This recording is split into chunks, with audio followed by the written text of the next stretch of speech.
सिंधु घाटी सभ्यता वही सभ्यता थी जिसके अंतर्गत अफगानिस्तान, काबुल, कांधार, वर्तमान का पाकिस्तान, उत्तरी हिमालय और हिंदू कुश पर्वत तथा हिमालय के निचले हिस्सों, जम्मू कश्मीर के भूभागों, सिंधु नदी के पूर्वी क्षेत्रों, प्राचीन समस्त पंजाब, हरियाणा, राजस्थान, गुजरात और उत्तर प्रदेश का बहुत सा भाग सम्मिलित था।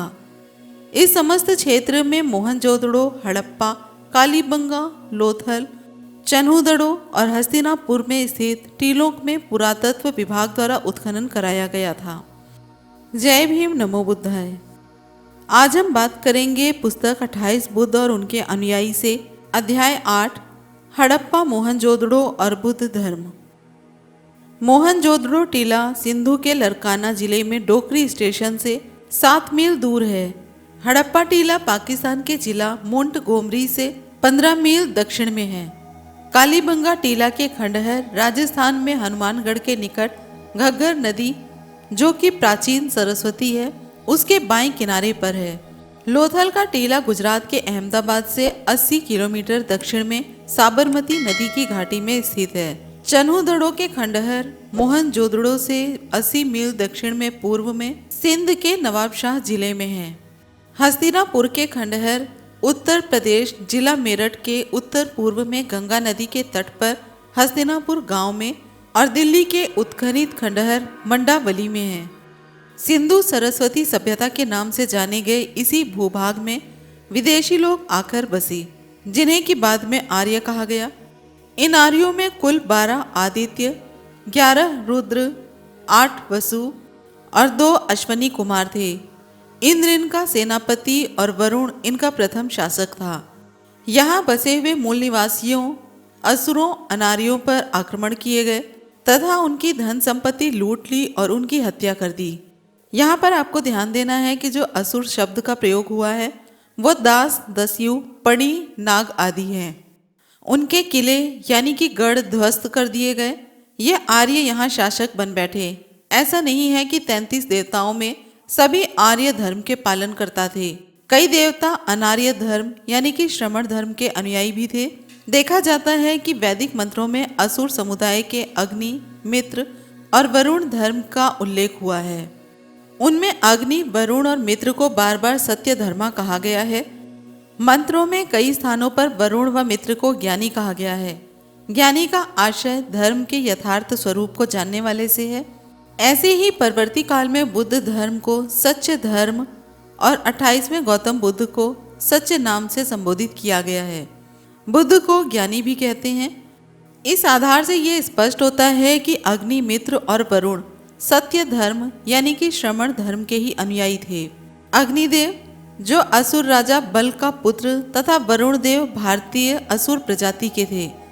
असुर शब्द का आश्रय ऋग्वेद में दिया गया है कि असुर लोगों के संस्कार अनुष्ठान आर्यों से भिन्न थे। वे यज्ञ नहीं करते थे। गीता के अनुसार भी असुरों की विचारधारा इस प्रकार मिलती है कि ये लोग सृष्टि का कर्ता किसी ईश्वर को नहीं मानते, बल्कि इनका कहना था कि शरीर माता पिता के संयोग से बनता है। इन आधारों के अनुसार अग्नि, मित्र व वरुण तीनों ही असुर धर्म यानी कि श्रमण धर्म के अनुयायी तय होते हैं। इन्होंने अपना पैतृक दल, अपने वेश को छोड़ दिया और शत्रु पक्ष देवताओं की सहायता की। इन्होंने अन्य देशद्रोहियों के साथ अपनी सभ्यता, संस्कृतियों और धर्म को नष्ट कर दिया और आर्यों के मित्र यानी कि सहयोगी बन गए। इसलिए ब्राह्मणों ऋषिगणों द्वारा ऋग्वेद के मंडल 7, अनुवाक 6 और सूत्र 30 में अग्निदेव से प्रार्थना की गई है। अग्नि, पणि नाम के उन यज्ञ विरोधी कुख्यात जलपाकों और दस्युओं को भस्म कर दो। दस्युओं यहाँ पर असुर संस्कृति का एक समुदाय है। उन सबको समाप्त कर दो जो यज्ञ नहीं करते हैं। प्रवृत्ति प्रधान बहुदेववादी अलौकिक धारा और दूसरी निवृत्ति प्रधान अहिंसा मूलक आध्यात्मवादी अहर्त या श्रमण धारा। इस विषय में चर्चा पहले की वीडियो में हो चुकी है। इंद्र आदि ने अनार्यों पर जो आक्रमण किए वे मात्र गृहस्थों पर ही नहीं किए, बल्कि तत्कालीन यतियों यानी कि सन्यासियों और श्रमणों पर भी आक्रमण किए थे। ये श्रमण सन्यासी पर्वतों कंदराओं में ही नहीं रहते थे, बल्कि पुरियों गणों के निवासी गृहस्थों को भी धर्म सुनाया करते थे। इंद्र ने जिन यतियों पर अंधाधुंध आक्रमण किया था, वे यति यानी कि योगी पुरियों यानी कि नगरों के निवासी थे। ऐसा कहा गया है कि ये यति मूलतः बौद्ध श्रमण थे। इनके ऊपर इंद्र के आक्रमण के इतिहास का साक्ष्य पाली साहित्य में मिलता है। इंद्र ने वेद में स्वयं कहा है, मस्तक मुंडित करके हाथ में भिक्षा पात्र और केवल संघाटी द्वारा आब्रिया देह यानी कि सन्यासी धारण करके जो कृषि वृत्ति यानी कि कार्य करते हैं, उन सब पापियों का विनाश मैं कृष्ण असुर का बंधन मोचन करके करूंगा। वैदिक साहित्य में यतियों यानी कि श्रमणों के प्रति जिस आक्रोश का परिचय मिलता है, उसका मात्र एक यही कारण है कि वे यति यानी कि योगी वैदिक धर्म अनुष्ठानों के अनुगामी नहीं थे। संस्कृत में यति का अर्थ तपस्वी व्यक्ति होता है। यति बुद्ध हुए थे। इसका प्रमाण मोहनजोदड़ो के उत्खनन से प्राप्त सीलों से मिलता है। इसमें एक योगी की मूर्ति बनी है, जिसका परिचय मस्तक, गला और देह की कठिन त्रिजु भाव, अर्ध खुली आंखें, नासाग्रा पर ध्यान मुद्रा के रूप में मिलता है। एक सील में दाढ़ी वाला योगी बैठा है, जिसकी पोशाक यानी कि चीवर बाएं कंधे पर है, दायां कंधा मुक्त है। इस योगी की पोशाक पहनने का तरीका बुद्धों जैसा ही है। पुरातत्व विभाग को हड़प्पा नगर के अवशेषों में एक मुहर मिली है, जिसका एक कोना टूटा हुआ है। उस पर 3 सींग वाला योगी का चित्र है और 4 जंगली पशु, जिसमें कि एक शेर, एक भैंस, एक हाथी और एक सांड उस पर आक्रमण कर रहे हैं। ये किसी पूर्व बुद्ध की मूर्ति प्रतीत होती है। पुस्तक के लेखक डॉक्टर सूरजमल सीतम का मानना है कि ये मूर्ति प्रथम बुद्ध की है। ऋग्वेद में एक स्थान पर देवता इंद्र से प्रार्थना की गई है कि जो यज्ञ नहीं करते और जो ब्राह्मणों से घृणा करते हैं, उन सब की देखने की शक्ति तुम ले लो, अर्थात उनकी आंखें फोड़ दो। ऋग्वेद के मंडल 10, अनुवाक 22 और सूत्र 8 में कहा गया है, इंद्र ने विघ्न डालने वालों को पराजित किया और मारुति की सहायता की है।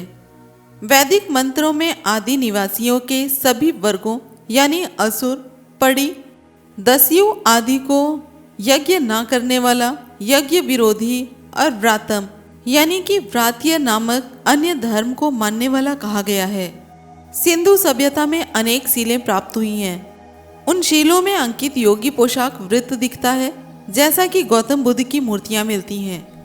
इन सीलों में व्याघ्र आदि पशु, एकांत निश्चल ध्यानी मूर्तियां एकांत बुद्ध तथागत का स्मरण कराती हैं। योगासन में एक उच्चासन पर ध्यान मग्न यति बैठे हैं। आसन के पाए के नीचे अंकित है शांति और सौंदर्य की प्रतिमूर्ति 2 मृग। मृग चिन्ह बौद्ध धर्म का निश्चित निर्देश है। सिंधु घाटी सभ्यता हड़प्पा, मोहनजोदड़ो, लोथल, अहमदाबाद और रोपड़ के प्राचीन नगरों में पूर्ववर्ती बुद्धों की विद्यमानता पा सकते हैं।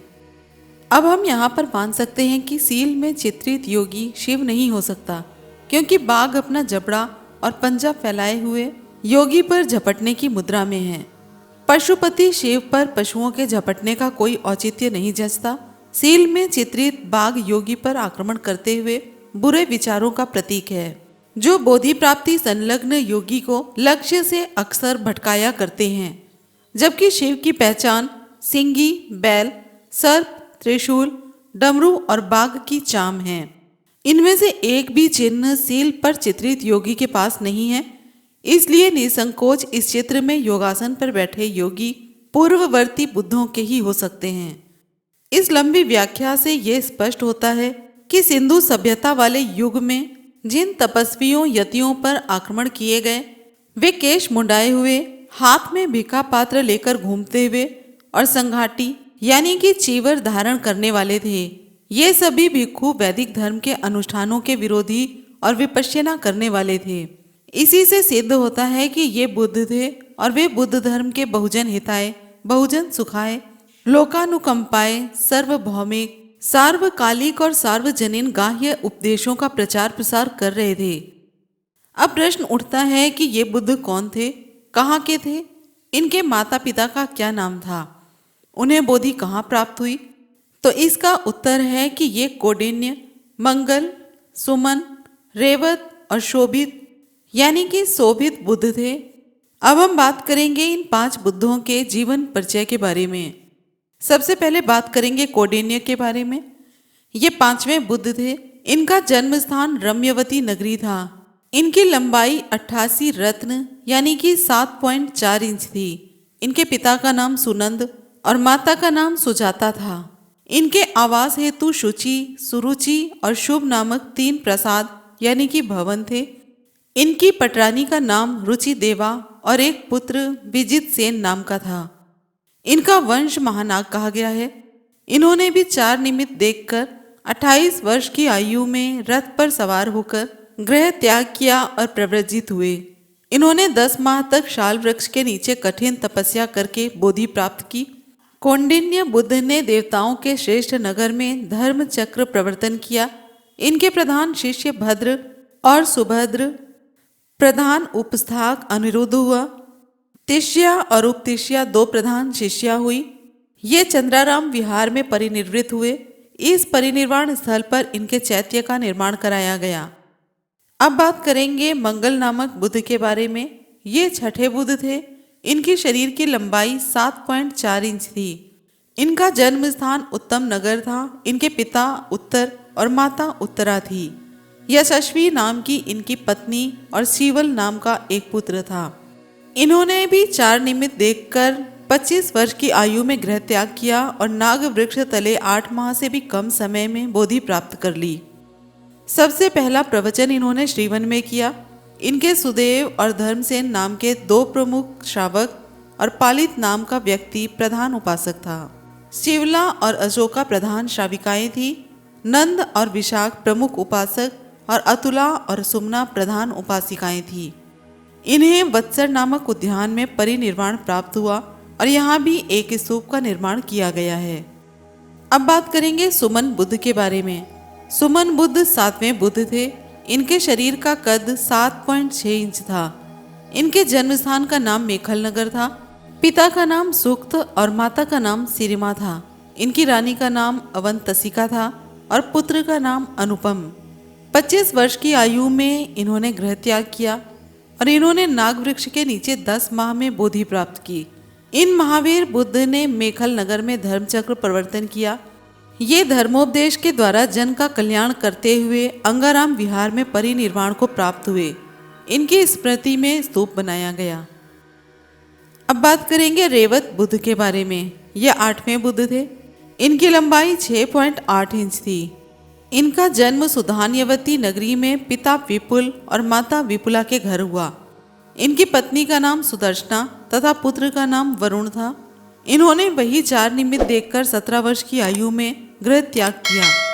रेवत ने नाग वृक्ष के नीचे 7 माह की कठोर तपस्या से संबोधि प्राप्त की। वरुणाराम विहार के श्रीगृह नामक कक्ष में इन्होंने प्रथम उपदेश किया। इनके अग्र श्रावक वरुण और ब्रह्मदेव तथा भद्रा व सुभद्रा अग्र श्राविकाएं थी। इनके उपासक का नाम संभव था। पद्म एवं कुंजर नाम के प्रधान उपासक तथा शिरिमा तथा यशस्वती नामक 2 प्रमुख उपासिकाएं थी। धर्म प्रचार करते हुए ये महापुर नामक नगर में परिनिर्वृत्त हुए तथा इनकी स्मृति में धातु स्तूपों का निर्माण किया गया। अब बात करेंगे शोभित नामक बुद्ध के बारे में। शोभित यानी कि शोभित, ये 9वें बुद्ध थे। इनका जन्म सुधर्म नगर में हुआ। इनके शरीर की लंबाई 5 फुट 10 इंच थी। इनके पिता का नाम सुधर्म और माता का नाम सुधर्मा था। इनकी पत्नी मड़ीला नाम की और पुत्र सिंह नाम का था। इन्होंने 25 वर्ष की आयु में पूर्व बुद्धों की तरह गृह त्याग किया। 1 सप्ताह साधना करके नाग वृक्ष के नीचे इन्हें बोधि प्राप्त हुई। सुधर्म नामक उपवन में धर्म चक्र प्रवर्तन किया। असम और सुनेत्र प्रमुख अग्रश्रावक और अनोम नाम का एक भिक्षु इनका परिचारक बना। सुजाता इनकी अग्रश्राविका कहलाई। रम्या और सुदत्त प्रमुख उपासक, नकुला और चित्ता प्रमुख उपासिकाएं बनी। ये धर्म उपदेशों में जन कल्याण करते हुए सिंहराम विहार में साधना करते हुए परिनिर्वाण को प्राप्त हुए। इनके धातु अवशेषों पर भी उन प्रदेशों में विशिष्ट स्तूप बनवाए गए थे। इन बुद्धों के धर्म प्रचार से आम जनता कितनी प्रभावित हुई इसकी जानकारी तो अभावग्रस्त है, किंतु जो तत्कालिक प्रमुख हस्तियां इनकी अनुयायी बनी, अब हम उनके बारे में चर्चा करेंगे। सबसे पहले बात करेंगे वीर शिरोमणि शर्वभव के बारे में। सप्त सिंधु में दस्यु वंश के दो भाइयों को किसी से न दबने वाला बताया गया है, जिनके नाम हैं शर्व और भव। अथर्व वेद के अनुसार इन्होंने यहाँ उत्तर और उत्तर पूर्व क्षेत्र में शासन व्यवस्था संभाली और ये रुद्र नाम से जाने गए। यजुर्वेद के अनुसार रुद्र पर्वत पर अथवा उसके अंदर कहीं निवास करते थे। शव और भव दोनों भाई अत्यंत वीर और पराक्रमी थे। इसी वेद के अनुसार रुद्र अत्यंत सूक्ष्मदर्शी और मेधावी था। अथर्व वेद में शर्व देव को 4 बार और भव देव को 8 बार नमस्कार किया गया है। इनके पुत्रों का वर्णन ऋग्वेद में किया गया है। इनके नाम मनु, मन्यु, महत, ऋतु, ध्वज, धृतध्वज, महीनस, उम्र, तेरस, कालदेव तथा वामदेव थे। यजुर्वेद के अनुसार इस प्रकार ये 11 रुद्र देवता कहे गए। रुद्र गणों को यजुर्वेद में पशुपति कहा गया है तथा इसी अध्याय के मंत्र 7 में स्पष्ट किया गया है कि एक बार विष धारण किए जाने पर इनका कंठ नीला हो गया और इन्हें नीलकंठ भी कहा जाने लगा। यहाँ इससे सिद्ध होता है कि शिव ने कभी भी विष नहीं पिया था। यहाँ ऐसा प्रतीत होता है कि रुद्र बड़ी संख्या में पशुओं के स्वामी थे। इनके द्वारा पाले जाने वाले पशु गाय नहीं बल्कि हिमालय की तराई में पाए जाने वाला चंवर यानी कि याक पशु था। इस बारे में पहले भी हम चर्चा कर चुके हैं। वीडियो नंबर 276 में आप इसकी पूरी जानकारी ले सकते हैं। अब देखते हैं कि ब्राह्मणों द्वारा की जाने वाली कौन सी अनैतिकता थी जिसके कारण रुद्र उन्हें दंड देते थे। अथर्व वेद के अनुसार ब्राह्मण अन्य समाज की स्त्रियों को नींद में सुला देने वाले मंत्र भी जानते थे। मंत्रों में स्तुति की गई है कि ऐसी सुखदायी वायु चले कि मिठास से समस्त स्त्रियों और कुत्तों को सुला दें। मंत्र 3 में स्तुति है कि जो स्त्रियां पलंग पर सो रही हैं अथवा आंगन में सो रही हैं, जो पालकी उठाने वाली हैं तथा जो स्त्रियां पूर्ण गंधा कहलाती हैं, वे सभी निद्रा के वशीभूत हो जाएं। इसी वेद के सूक्त के मंत्र 4 में समस्त स्त्रियों के हाथ पांव सहित समस्त अंगों को अर्धरात्रि में अपने वशीभूत कर लिया जाना दिखाया गया है। मंत्र 5 के अनुसार ब्राह्मणों द्वारा घर में प्रवेश के समय, जागते समय अथवा घूमने वाले पुरुषों की देखने की शक्ति को कमजोर बनाने और उनके नेत्रों को बंद होने की कामना की जाती है। इस सूक्त की रचना से ऐसा स्पष्ट होता है कि ब्राह्मणों द्वारा मंत्र के बल पर अन्य लोगों के घरों में स्त्रियों को रात्रि के समय नींद के वशीभूत करके उनके साथ प्रेमालाप और यौनाचार किया जाता था। किंतु अथर्ववेद में स्पष्ट किया है कि ब्राह्मण कन्या का पति केवल ब्राह्मण ही हो सकता है। अब मुफ्त में दान देने वाले संबंध में ब्राह्मणों के मंत्र आपको स्क्रीन पर दिखाए जा रहे हैं। बुद्ध धर्म में व्यभिचार और बलात्कार करना अपराध माना जाता है और पाप समझा जाता है। बुद्ध वचन है कामेसु मिच्छाचारा वेरमणि सिक्खा। व्यभिचार यानी कि पर स्त्री से संसर्ग न करने की शिक्षा प्रदान की जाती है। पापस्य अकर्णं यानी कि सभी प्रकार के पापों को न करना। परिदारंच गच्छति मूलं खनति अत्तनो यानी कि जो पराई स्त्री के पास जाता है वह अपनी जड़ स्वयं खोदता है। पर स्त्री गामी मनुष्य की 4 दुर्गतियाँ होती हैं। उसे पाप चढ़ता है और उसे सुख से नींद नहीं आती। समाज में उसकी निंदा होती है तथा राजा द्वारा वह दंडित होता है। जो पुरुष अपनी स्त्री से संतोष न करके वेश्या से रमण करता है और पराई स्त्री को दूषित करता है, उसका पतन निश्चित होता है। क्योंकि रुद्रगण व्यभिचारी ब्राह्मणों को अपराधी मानकर दंड देते थे, उनके छुप जाने पर खोजकर उन्हें मारते थे। बुद्ध धर्म में भी व्यभिचार को अपराध माना गया है। इस आधार से रुद्रगण बुद्ध यानी कि श्रमण धर्म के अनुयायी सिद्ध होते हैं। दूसरा तथ्य है कि उन्हें दस्यु कहा गया है। वर्तमान में दस्यु डाकू के लिए प्रयुक्त होता है, जबकि उस समय दस्यु पराक्रमी वीर और निवृत्ति प्रधान अहिंसा मूलक समुदाय था। डाकुओं के लिए तो उस समय तस्कर शब्द प्रयुक्त होता था। रुद्रों के लिए दस्यु शब्द प्रयोग होने से भी रुद्रगण श्रमण विचारधारा के अनुयायी सिद्ध होते हैं। ऋग्वेद में कहा गया है, हम दस्यु जातियों के बीच में रहते हैं, ये तो न यज्ञ करती हैं और न ही किसी की पूजा। इनके संस्कार अनुष्ठान भी हमसे भिन्न हैं, अतः वे मानव कहलाने के योग्य नहीं हैं। हे इंद्र, इन दासों का विनाश करो। इस बारे में भी पूर्ण जानकारी के लिए पिछली वीडियो को आप देख सकते हैं। अब प्रश्न उठता है कि इन रुद्रगण 11 लोगों ने बौद्ध धर्म कहाँ से सुना था, उन्हें किस बुद्ध ने धर्मोपदेश दिया। इस संबंध में डॉक्टर सूरजमल सितम कहते हैं कि मेरी मान्यता है कि कौंडिन्य और मंगल नामक बौद्धों ने बुद्ध धर्म का प्रचार प्रसार किया था। इन्हीं बौद्धों से रुद्रों ने श्रमण धारा यानी कि बुद्ध धर्म को सुना था और वे बुद्ध अनुयायी बने थे। अब बात करेंगे बौद्ध सम्राट वृत्त के बारे में। आर्य और अनार्यों के मध्य में हुए धर्म संग्राम की श्रृंखला में एक चर्चित नाम अनार्य वीर वृत्त का आता है। वृत्त महान शासक थे। इस संबंध में उनका आकलन वाल्मीकि रामायण में इस प्रकार मिलता है। वृत्त नामक बहुत बड़ा प्रसिद्ध असुर था।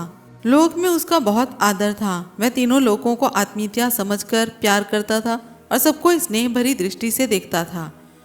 उसे धर्म यानी कि धर्म का यथार्थ ज्ञान था। वह कृतज्ञ और स्थिर प्रज्ञ था। इसके अलावा प्राचीन नाग वाङ्मय में वृत्त को पानी पर रहने वाला नाग बताया गया है। रही बात पानी पर रहने वाले की, तो इस परिप्रेक्ष्य में यह जान लेना अनिवार्य होगा कि भारत में सर्वप्रथम 4000 वर्ष ईसा पूर्व खेतों में सिंचाई की व्यवस्था प्रारंभ हो गई थी। बाढ़ से खेतों की फसल को बचाने के लिए बड़ी बड़ी नदियों पर बांध बांध कर वर्षा का जल संग्रह करने के लिए कृत्रिम जलाशय तैयार कर लिए जाते थे। तत्काल समय के सम्राट वृत्त न केवल वीर पराक्रमी थे, बल्कि उन्हें बांध बनाने की कला का भी ज्ञान था, या उनके राज्य में बांध बांधने वाले इंजीनियर शिल्पी थे। इसलिए उन्होंने अपने राज्य में बांध भी बनवा रखा था। यहाँ निष्कर्ष यह निकलता है कि वृत्र के राज्य में सिंधु, गंगा या यमुना आदि कोई नदी बहती थी। उनसे सिंचाई की पर्याप्त सुविधा होने के कारण वहाँ कृषि विशेष रूप से फूलती फलती थी। किंतु ऋग्वेद स्पष्ट साक्षी देता है, ऐसे गुणवान, धर्मवान, समतावादी और प्रिय व्यक्ति से इंद्र शत्रुता रखता था। इसीलिए उसने देवताओं के साथ मिलकर वीर वृत्र को मारने की योजना बनाई थी। ऋग्वेद के मंडल 8, अनुवाक 10 और सूक्त 96 में स्पष्ट है, पहले विश्वदेवा इंद्र के मित्र हुए। इंद्र ने उन्हें यानी कि वृत्र को मारने भेजा। वृत्र द्वारा सांस लेते ही संभवतः उन्हें जागा हुआ समझकर विश्वदेवा डरकर भाग लिए और वे वृत्र का वध नहीं कर सके, जबकि इंद्र भी उनके साथ थे। परंतु विश्वदेवा के भाग जाने से वे अकेले पड़ गए और वृत्र को अकेले मारने का साहस न कर सके। ऐसा प्रतीत होता है कि इंद्र फिर भी किसी अवसर की ताक में लगे रहे। अवसर आने पर बाद में इंद्र द्वारा मरुद गणों से मित्रता की गई और उनके साथ इंद्र द्वारा वृत्र पर आक्रमण किया गया। इस संदर्भ में ऋग्वेद के विवरण के अनुसार इंद्र 300 महिषों यानी कि भैंसों को स्वीकार करके यानी कि खाकर तथा 3 पात्रों में रखे हुए सोमरस का पान करने के उपरांत ही वृत्र को मारने पहुंचे थे। इंद्र ने वृत्र के कंधे पर शस्त्र से प्रहार किया और वृत्र इस आघात को सहन न कर सके। ऐसा प्रतीत होता है कि इस प्रहार से वृत्र सम्राट के हाथ टूट गए और दूसरे प्रहार से उनके पांव भी तोड़ दिए गए। ऋग्वेद इसकी साक्षी में कहता है, फिर भी हस्तपद शून्य वृत्र ने इंद्र को युद्ध के लिए आह्वान किया। ऋग्वेद में वर्णन है कि वृत्र की माता वृत्र के गिर जाने पर उसकी रक्षा के लिए टेढ़ी होकर उसके शरीर पर लेट गई। तब भी इंद्र ने वृत्र को उसकी माता सहित मार डाला। वाल्मीकि रामायण उत्तरकांड सर्ग 86 श्लोक 26 कहता है कि निरपराध वृत्र असुर का वध करना उचित नहीं था, इसलिए इस हत्या को ब्रह्म हत्या बताया गया है। इसके उपरांत सेनापति यानी कि इंद्र वृत्र द्वारा नदियों पर जो बांध बनाए गए थे उन्हें देवताओं के लिए तोड़ दिया गया। उनके वैभव को लूट लिया गया, उनकी गायों को लूट लिया गया और लूट का यह माल ऋषियों में बांट दिया गया। सम्राट वृत्र के संबंध में प्रस्तुत की गई इस व्याख्या में वृत्र को नाग कहने का आशय उनका नागवंशी होना था। वैज्ञानिक बुद्धि को जागृत कर नए नए यंत्र, अस्त्र शस्त्र, इलेक्ट्रॉनिक और इलेक्ट्रिक उपकरणों का अनुसंधान और निर्माण करते रहते हैं। अनार्य वीर वृत्र के राज्य में बांध व्यवस्था का होना विज्ञानवाद तथा तेज बुद्धि की उपज थी। इस आधार से भी सम्राट वृत्र विज्ञानवादी, कर्मवादी और बुद्धिवादी श्रमण धारा के समर्थक सिद्ध होते हैं। धर्मनिष्ठ वृत्त के अहिंसावादी, अध्यात्मवादी, श्रमण धारा के पोषक होने का इससे भी अधिक पुष्ट और सुस्पष्ट प्रमाण महर्षि वाल्मीकि द्वारा रचित रामायण में उल्लिखित है, जिसके बारे में अभी हम चर्चा कर चुके हैं। वे कहते हैं कि वृत्र स्थिर प्रज्ञ और धर्मात्मा थे। जब कोई व्यक्ति शील का पालन कर प्रज्ञा का विकास और समाधि का अभ्यास कर लेता है तथा अपने अंदर व्याप्त सभी विचारों का अवलोकन कर लेता है, वह स्वयं को यानी कि तन मन वचन को साध्य कर अत्त दीपो भाव अपना दीपक आप बन लेता है, तब वह स्थिर प्रज्ञ कहलाता है। जिस काल में उपासक मन में स्थित संपूर्ण कामनाओं को त्याग देता है और आत्म यानी कि स्वयं में संतुष्ट रहता है, उस काल में वह स्थिर प्रज्ञ कहा जाता है। कृतज्ञ उसको कहते हैं जो दूसरों के सुकृतियों का सम्मान करे और सुकृतियों के करने वालों का आभारी हो।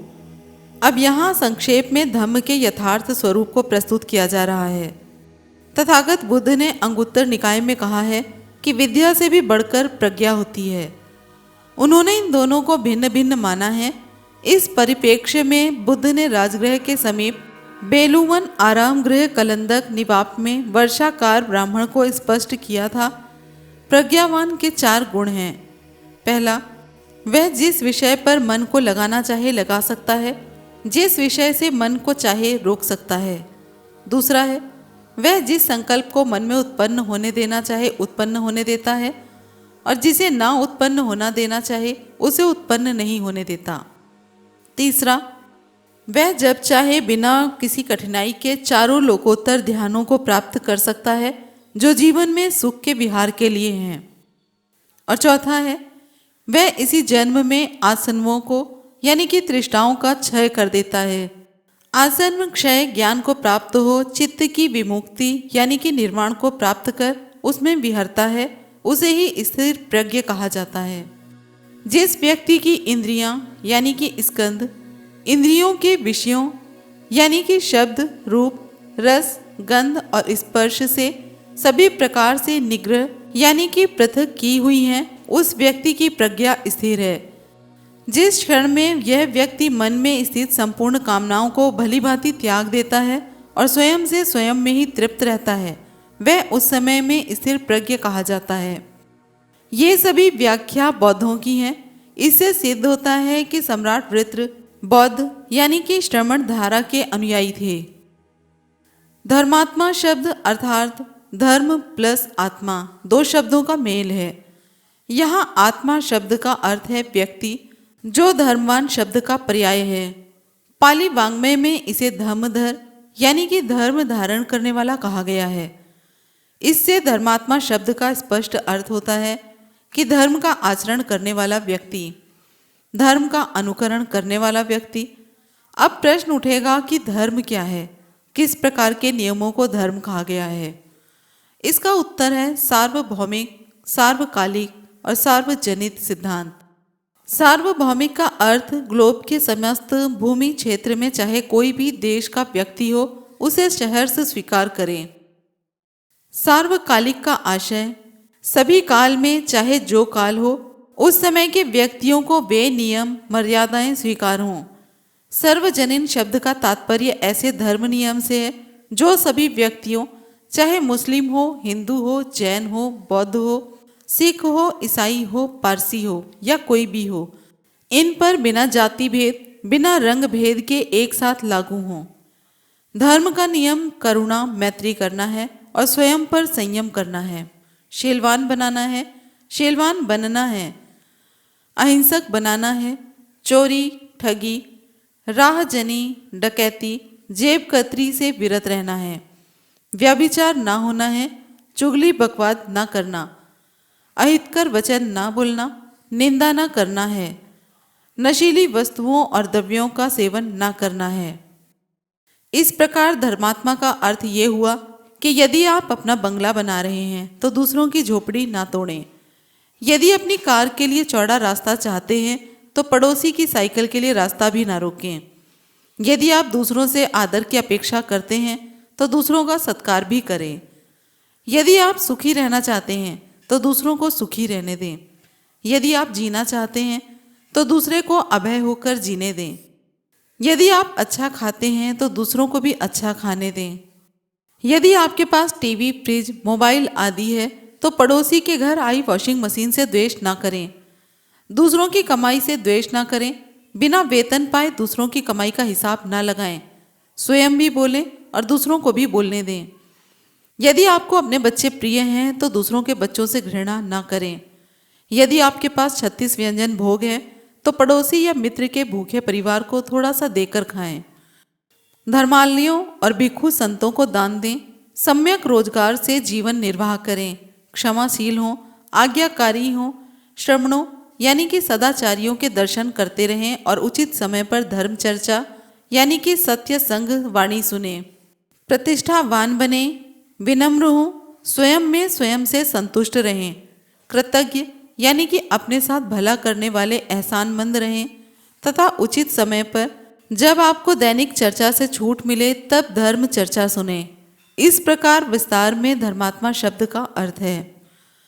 धम्म के अष्टांग मार्ग, 10 पारमिताओं, 4 श्रेष्ठ यानी कि अटल सत्यों आदि को हृदयंगम कर उनके अनुसार आचरण करने को यथार्थ धम्म कहते हैं।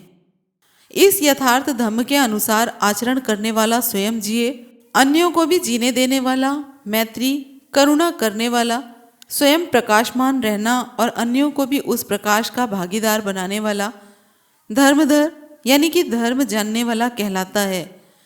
इन सभी आचरण और ज्ञान में सम्राट वृत्र पारंगत थे, इसलिए सम्राट वृत्र को बौद्ध ही कहा जा सकता है।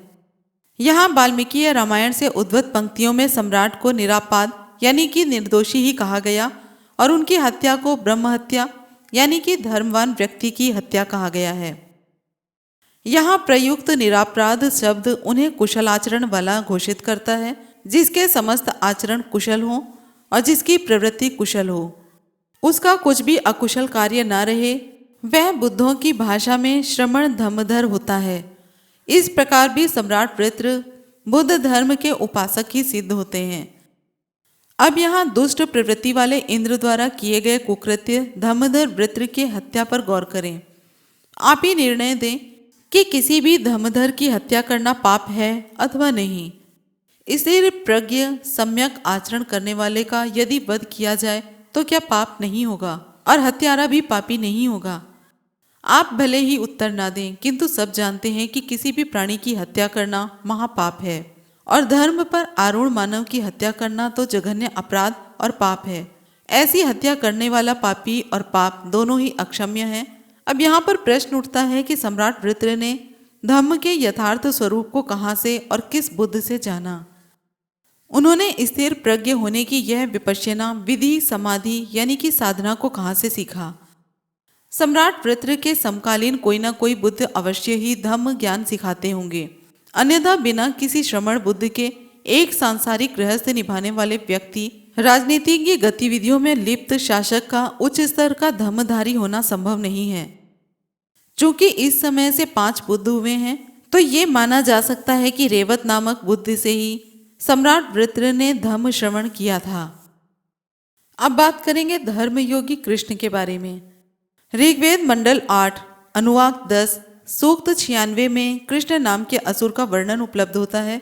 श्लोक 13 से 15 में कृष्ण को दस्यु वंश का वीर पराक्रमी राजा बताया गया है। उनकी राजधानी अंशुमती नदी के किनारे थी और वह अपने परिवार सहित बीड़ों कंदराओं में रहते थे। उनके पास 10,000 सैनिकों की फौज थी और अत्यंत तेजस्वी और द्रुत गति वाले अश्व थे। कृष्ण ब्राह्मण ऋषि समुदाय के विरुद्ध थे और ऋषि ब्राह्मणों को दान दक्षिणा आदि नहीं देते थे। इसी अनुवाक के सूत 97 के श्लोक में प्रथम बार ऋषि ब्राह्मणों के शत्रुओं यानी कि कृष्ण के लिए असुर शब्द प्रयोग में आया है। यहाँ असुर कृष्ण का इतिहास चाहे थोड़ा सा ही उपलब्ध हुआ, किंतु सटीक और पर्याप्त तथ्यों सहित हुआ है। इसमें मान्यवर कृष्ण को दस्यु वंश का बताया गया है। दूसरा तथ्य ये है कि उनके लिए असुर शब्द प्रयोग हुआ है। तीसरा तथ्य उनका ब्राह्मण समुदाय के विरुद्ध होना और उन्हें दान दक्षिणा न देने वाला कहा गया है। ये तीनों तथ्य असुर कृष्ण को बौद्ध विचारधारा का अनुयायी सिद्ध करने के लिए पर्याप्त हैं। मनुस्मृति में दस्यु शब्द का अर्थ मिलता है। मनु उन्हें दस्यु कहता है जो अनार्य थे, जो अनार्य जातियां वर्ण सिद्धांत को स्वीकार नहीं करती थी। दस्यु शब्द का एक अन्य अर्थ ऋग्वेद में उल्लिखित है। ऋग्वेद के मंडल 10, अनुवाक 22 और सूत्र 8 में ब्राह्मणों द्वारा इंद्र से कहा गया श्रोत है, हे इंद्र, हम दस्यु जातियों के बीच में रहते हैं। ये ना तो यज्ञ करती हैं और ना ही किसी की पूजा। इनके संस्कार अनुष्ठान भी हमसे भिन्न हैं, इसलिए वे मानव कहलाने के योग्य नहीं हैं। असुर शब्द के विषय में गीता के अध्याय 16 श्लोक 8 में निम्न प्रकार लिखा है, जो कि आपको स्क्रीन पर दिखाई दे रहा है। इसका अर्थ है, असुर लोग कहा करते हैं कि जगत आश्रय रहित, सर्वथा असत्य और बिना ईश्वर के अपने आप स्त्री और पुरुष के रज वीर्य के संयोग से उत्पन्न है। अतएव केवल काम यानी कि स्त्री पुरुष का संयोग ही इसका कारण है, इसके सिवाय और क्या है। सारांश ये है कि असुर वे हैं जो ईश्वर के अस्तित्व में विश्वास नहीं रखते और मानव को ही कर्ता धर्ता तथा सर्वोपरि मानते हैं। तीसरा तथ्य सम्राट कृष्ण द्वारा ब्राह्मण से विरोध और उन्हें दान दक्षिणा न देने वाला है। अब प्रश्न ये उठता है कि ब्राह्मण का विरोध कौन और क्यों करता है। उत्तर होगा कि जो यह जानता है कि ब्राह्मणी स्त्री से उत्पन्न व्यक्ति ही ब्राह्मण कहलाता है, चाहे वह विद्वान ना हो, चाहे धर्म का यथार्थ स्वरूप ना जानता हो, फिर भी लोग उसे ब्राह्मण और सर्वोपरि तथा पूज्य मानते हैं। असुर कृष्ण के द्वारा ब्राह्मणों को दान दक्षिणा न देने की आदत से ऐसा प्रतीत होता है कि सम्राट कृष्ण इस तथ्य से भली भांति परिचित थे कि जन्मजात ब्राह्मण को यहाँ सर्वोच्च और आदरणीय पूज्य माना जाता है। सम्राट कृष्ण निठल्ले ब्राह्मणों को इंद्र द्वारा लूट के माल को देते हुए देखते थे। सम्राट कृष्ण ने ब्राह्मणों को इंद्र की चापलूसी में मंत्र रचना करते हुए और उनका गुणगान करते हुए देखा था, किंतु सम्राट कृष्ण ने बुद्धों से ये सुना था कि कर्म के आधार पर ही महान होते हैं। चापलूसी करना पाप है, लूटना और लुटवाना दोनों ही पाप है। इसीलिए सम्राट कृष्ण उन्हें दान दक्षिणा नहीं देते थे। इन तीनों तथ्यों की व्याख्या के आधार पर अनार्य कृष्ण श्रमण धारा यानी कि बुद्ध धर्म के अनुयायी ही सिद्ध होते हैं।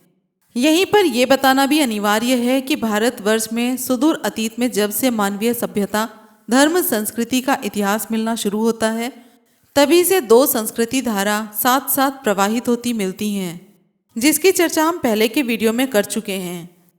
क्योंकि इंद्र प्रवृत्ति प्रधान बहुदेववादी थे और असुर कृष्ण निवृत्ति प्रधान अध्यात्मवादी विचारधारा को मानने वाले थे, इस आधार से दोनों समुदायों में शत्रुता थी। इसी शत्रुता के कारण इंद्र अपने विरोधियों को परेशान करते थे, भयभीत करते थे और उन पर आक्रमण करके उनका विनाश करते थे।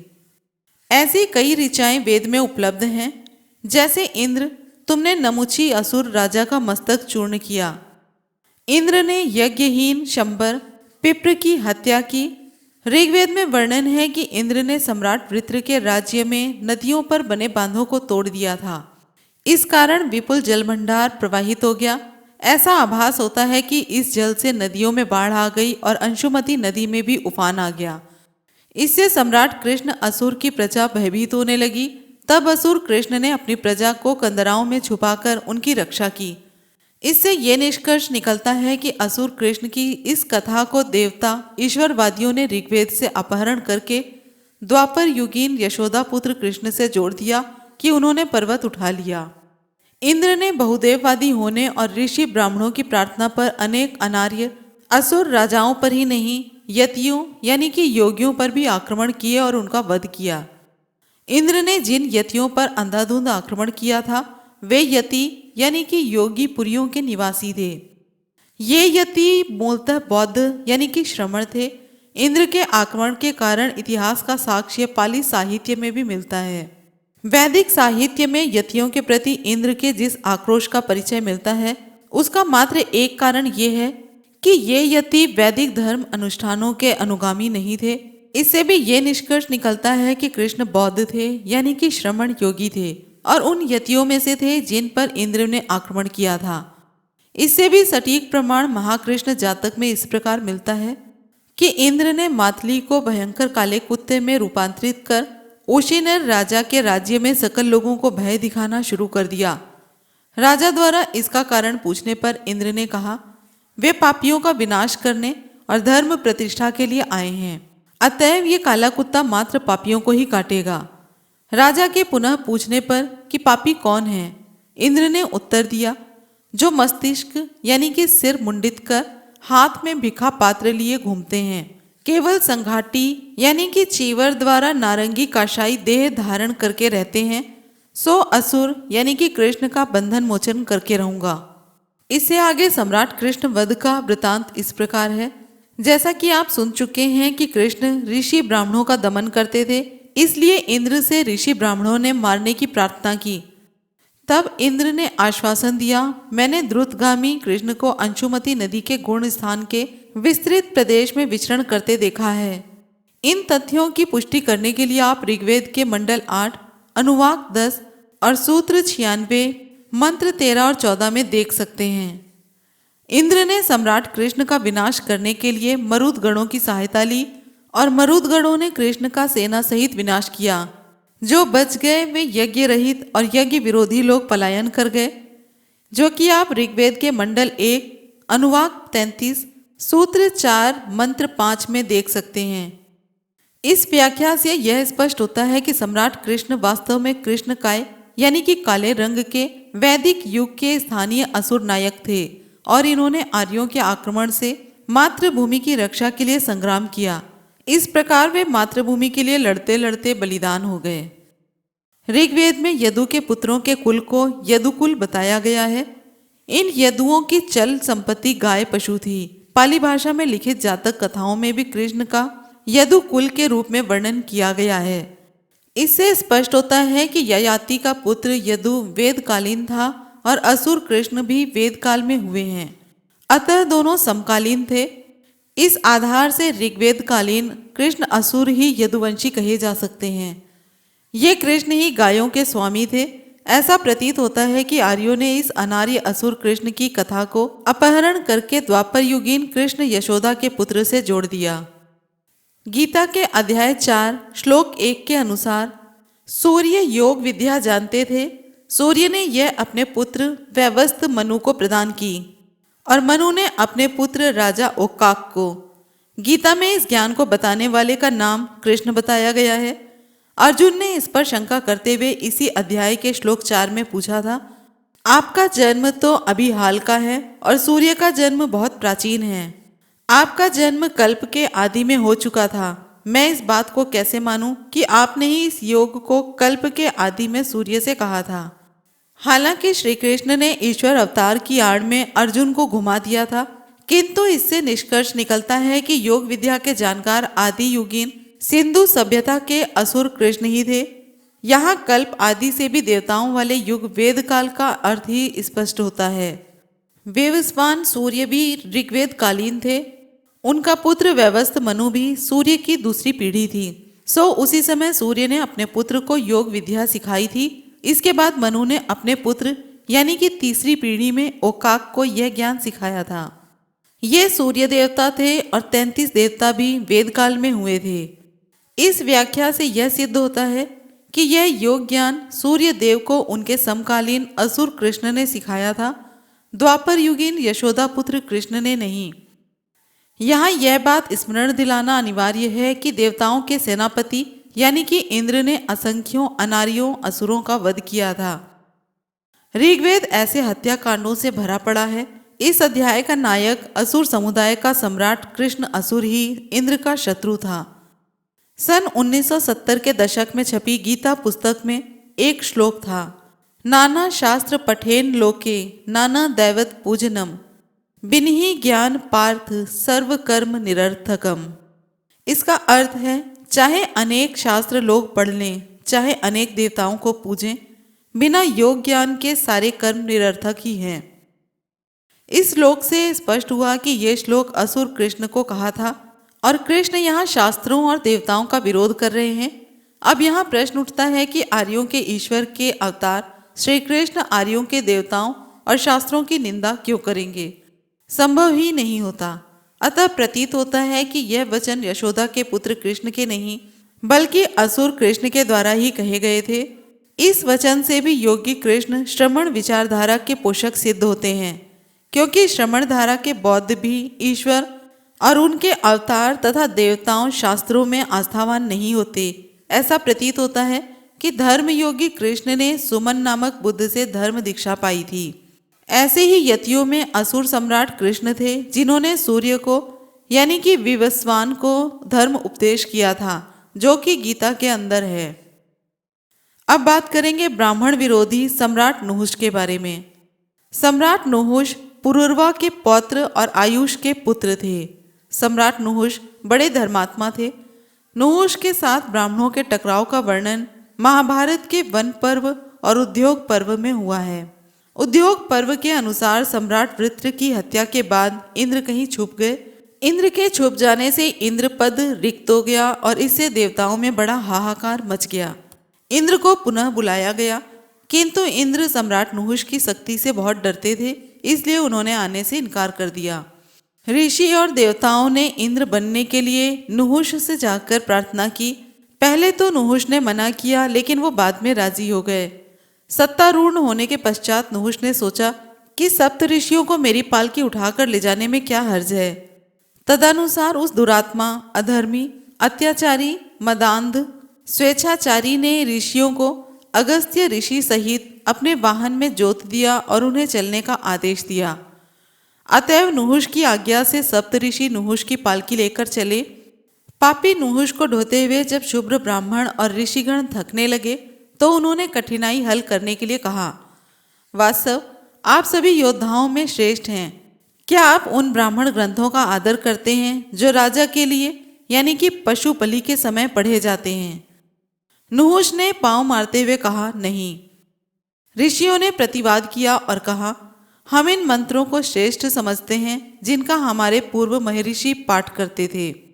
तब अगस्त्य ने कहा, नहुष ने अधर्म से प्रेरित होकर मेरे सिर पर लात मारी। मैंने उससे कहा, अरे बेवकूफ, तूने उन ब्राह्मण मंत्रों का निरादर किया है जो प्राचीन ऋषियों द्वारा रचे गए हैं और जो ब्राह्मण ऋषियों के द्वारा प्रयुक्त होते रहे हैं। तूने मेरे सिर पर लात मारी है। तूने ब्राह्मण ऋषियों से चाकरी करवाई है और अपने ढोने के लिए ऋषियों से पालकी उठवाई है। तेरी कुवासना के फलस्वरूप तेरे सारे पुण्य नष्ट हो गए हैं, तेरा पतन हो जाए। यहाँ दुरात्मा का अर्थ वे बुरे लोग हैं जो ऋषि ब्राह्मणों को आदर नहीं देते थे। अधर्मी का अर्थ है आर्यों का धर्म न मानने वाले निठल्ले ऋषि ब्राह्मणों पर अत्याचार करने वाले हैं। मदांध शब्द का अर्थ संपत्ति, राज्य भोगी, अपनी इच्छा के पूर्ण करने वाले। इन सभी से स्पष्ट होता है कि नहुष सम्राट अनार्य यानी कि असुर थे और श्रमण धारा के पोषक थे। इसके अलावा यहाँ 3 तथ्य स्पष्ट हुए हैं जिनके आधार पर उन्हें बौद्ध कहा जा सकता है। प्रथम, ख्याति प्राप्त ऋषियों को वाहन पालकी में जोत देना और उनसे पालकी चलवाना। दूसरा, ऋषि ब्राह्मणों द्वारा रचे ब्राह्मण ग्रंथों का आदर न करना। और तीसरी बात, ऋषियों ब्राह्मणों द्वारा प्रतिरोध करने पर नहुष द्वारा उनके सिर पर लात यानी कि पांव मारना। अब विचारणीय है कि ब्राह्मण ग्रंथों यानी कि वेद आदि का आदर कौन नहीं करता? उत्तर है, जो वेदों में विश्वास नहीं करता होगा। ब्राह्मणों से पालकी कौन उठवाएगा? उत्तर होगा कि जो ब्राह्मणों ऋषियों को जन्मजात सर्वोच्च और पूज्य नहीं मानता होगा। इससे यह निष्कर्ष निकलता है कि सम्राट नहुष चातुर्वर्ण्य सिद्धांत के घोर विरोधी थे। वे वेदों को ईश्वरकृत नहीं मानते थे। इस आधार से सम्राट नहुष को श्रमण धारा का अनुयायी ही कहा जाएगा। सर्वविदित है कि हिंदू लोग ब्राह्मण को ब्राह्मणी के उदर से उत्पन्न होने के कारण सर्वोपरि और पूज्य मानते हैं, चाहे वह ब्राह्मण पढ़ा लिखा हो या ना हो, चाहे वह विद्वान हो या फिर ना हो, चाहे वह वेद ऋचाओं की रचना करता हो, उन्हें कंठस्थ करता हो या ना करता हो।